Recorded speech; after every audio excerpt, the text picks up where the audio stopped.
दोस्तों ultra instant और super Saiyan 4 दोनों ही बहुत ही ज्यादा पावरफुल हैं, लेकिन दोस्तों गोकू के लिए बैटल में कौन सा अच्छा साबित होगा। स्वागत है आपका दोस्तों स्क्रीन पॉइंट में, और आज हम बात करने वाले हैं गोकू का ultra instant versus super Saiyan 4 के बारे में। Right now, there's nothing I can't do. दोस्तों यहाँ पर वीडियो स्टार्ट करने से पहले अगर आप हमारे चैनल पे नए हैं तो दोस्तों सब्सक्राइब करें ताकि इस रिलेटेड कोई वीडियो आप मिस न कर सके। Kamehameha times 10!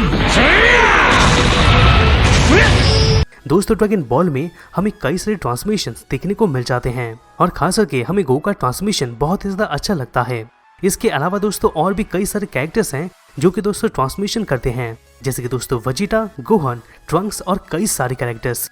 लेकिन दोस्तों कुछ भी हो, गोकू का ट्रांसमिशन का तो कुछ अलग ही बात होता है। अगर हम देखते हैं तो ट्रांसमिशन के जरिए गोकू अपने पावर को कई गुना बढ़ा देता है, और वो चीज बैटल में बहुत ही अच्छा साबित भी होता है। यहाँ पर गोकू के कई सारे ट्रांसमिशन है, लेकिन दोस्तों आज हम उन सभी के बारे में नहीं बात करने वाले हैं, बल्कि दोस्तों आज हम अल्ट्रा इंस्टेंट और सुपर सैयन 4 के बारे में बात करने वाले हैं। यानी कि दोस्तों इस वीडियो में हम गोकू का ultra instant versus super Saiyan 4 के बारे में बात करने वाले हैं।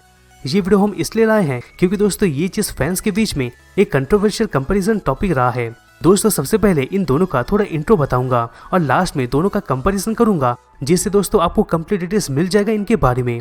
तो दोस्तों यहाँ पर ड्रैगन बॉल का गोकू का एक यूनिक कैरेक्टरिस्टिक यही है कि इसके पास ट्रांसमिशन करने का बल्ब जैसा एबिलिटी होता है।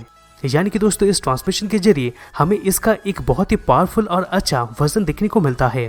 फ्रेंचाइजी के दौरान गोकू लगभग 10 ट्रांसमिशन को एक्सपीरियंस कर चुका है, और वो सभी ट्रांसमिशन में हमें अलग अलग एबिलिटी या तो स्ट्रेंथ देखने को मिल चुका है। दोस्तों आपको क्या लगता है ड्रैगन बॉल का डिविड के बीच किस टाइप का डिविड ज्यादा पॉपुलर होगा? अगर आपको पता नहीं है तो दोस्तों हमको बता दें कि ड्रैगन बॉल के बीच में यही डिविड सबसे पॉपुलर रहा है कि कौन सा फॉर्म मोस्ट पावरफुल है। चलिए पहले मैं आपको सुपर सैयन 4 के बारे में सब कुछ चीज बता देता हूँ कि ये कितना पावरफुल है, मेरिट और डिमेरिट्स के बारे में।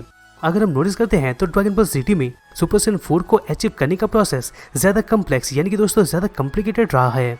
पहला तो ड्रैगन बॉल जीटी में गोकू जब सुपर सैयन में आया था तब दोस्तों कुछ कंडीशन था, जैसे कि दोस्तों गोकू जब ये देखा था कि बेबी उसके पिछला स्टूडेंट ऊप को पूरी तरीके से खत्म कर दिया है, तब दोस्तों गोकू गुस्से में आके सुपर सैयन को अचीव कर दिया था।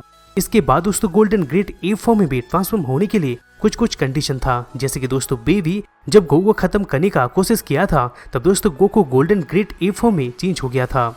इसके बाद दोस्तों लास्टली गोकू को डेस्ट्रक्टिव गोल्डन एप फॉर्म से सुपर सैयन 4 में चेंज होना पड़ा था। ये तभी हो पाया था जब दोस्तों गोकू का ग्रैंड डॉटर पैन फोर्स की थी।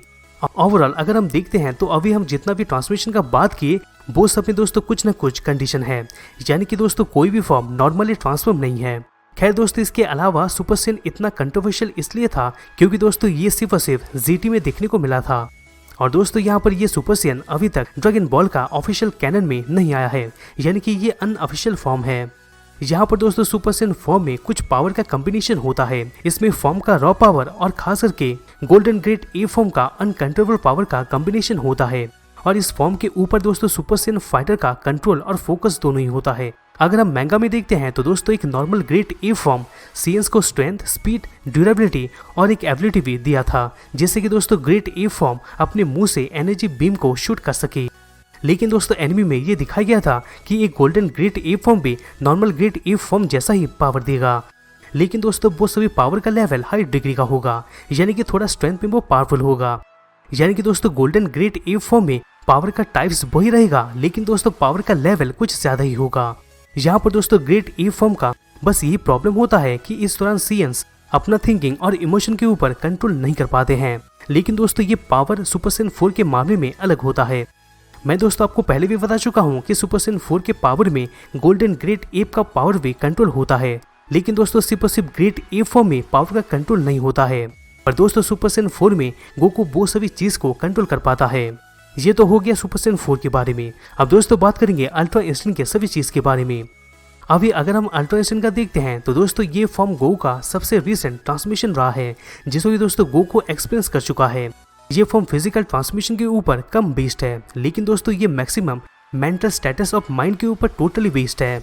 गोकू जब ये फॉर्म में चेंज हो गया था तब दोस्तों इसका फिजिकल अपीयरेंस में हमें बहुत ही ज्यादा चेंजेस देखने को नहीं मिला था। खैर दोस्तों, गोकू ये एबिलिटी को खास करके विश और दूसरे सेलेस्टियल से ट्रेनिंग लेके अचीव किया था। लेकिन दोस्तों एनिमी में गोकू अल्ट्रा इंस्टेंट में अभी तक फुल मास्टर नहीं हो पाया है, और ये वो वजह है जिसकी वजह से दोस्तों गोकू के पास परफेक्ट एबिलिटी नहीं है कि वो अल्ट्रा इंस्टेंट को अपने विल के हिसाब से यूज कर सके।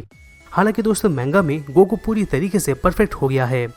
यहाँ पर दोस्तों एनिमी में जब गोकू जिरन के खिलाफ फाइट कर रहा था तब वो लगभग फाइट को हारने वाला ही होता है, लेकिन ठीक टाइम में अल्ट्रा इंस्टेंट आ जाता है। अगर हम अल्ट्रा इंस्टेंट का फायदा के बारे में देखते हैं तो दोस्तों अल्ट्रा इंस्टेंट में सबसे ज्यादा फायदा डिफेंस का ही मिलता है। इस फॉर्म के दौरान कोई भी स्लो हो जाता है और उसी के हिसाब से स्पीड भी स्लो डाउन हो जाता है। इसी की वजह से दोस्तों गोकू एक अटैक को सुपर स्लो मोशन में भी देख पाता है और तो दोस्तों उस अटैक से बच भी पाता है। ये चीज को दोस्तों गोकू अपने ओपोनेंट के अनजस्ट जगह में भी अटैक के लिए यूज कर सकता है, और ये अटैक ऐसा मारता है कि उसके ओपोनेंट को कुछ भी पता नहीं चलता है। डिफेंस या तो अटैक करने के लिए कुछ सोचना भी नहीं पड़ता है, क्योंकि दोस्तों उस दौरान बॉडी ऑटोमेटिकली ही नेचुरली खतरे या तो मौका को एनालाइज कर लेता है और फिर दोस्तों रेस्पॉन्स करके अपने हिसाब से मूव करता है। ये फॉर्म का बस एक ही प्रॉब्लम है कि दोस्तों यूजर इस फॉर्म के ऊपर मास्टर नहीं किया है, और तो दोस्तों ये फॉर्म कुछ ज्यादा ही एनर्जी को ड्रेन कर देता है। यानी कि दोस्तों सिंपल वर्ड्स में बोलूं तो अल्ट्रा इंस्टेंट कम टाइम में ही चार्ज आउट हो जाता है, जिसके बाद दोस्तों यूजर अल्ट्रा इंस्टेंट का फायदा कुछ टाइम के लिए उठा पाता है। कुछ फैंस दोस्तों ये मानने से मना करेंगे कि अल्ट्रा इंस्टेंट और सुपर सैयन 4 दोनों ही मोस्ट पावरफुल ट्रांसमिशन है, और आपके मन में भी ये सवाल डेफिनेटली उठा होगा कि ड्रैगन बॉल में ये दोनों में से कौन सा फॉर्म सबसे स्ट्रॉन्गर है। तो दोस्तों सिंपल वर्ड्स में बोलूं तो क्लियरली इस कंट्रोवर्शियल कंपैरिजन में अल्ट्रा इंस्टेंट ही बाजी मार लेता है। यानी कि दोस्तों क्लियरली सुपर सैयन 4 और अल्ट्रा इंस्टेंट में से अल्ट्रा इंस्टेंट ही स्ट्रॉन्गेस्ट फॉर्म है।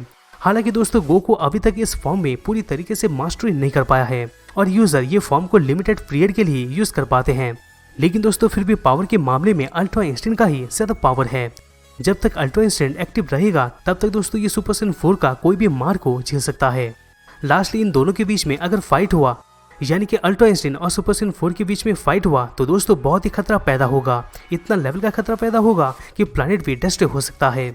और दोस्तों इस कंट्रोवर्शियल कंपैरिजन का विनर अल्ट्रा इंस्टेंट ही रहा है। आपको क्या लगता है कमेंट बॉक्स में जरूर कमेंट कीजिएगा, सुपर सैयन 4 या फिर अल्ट्रा इंस्टेंट।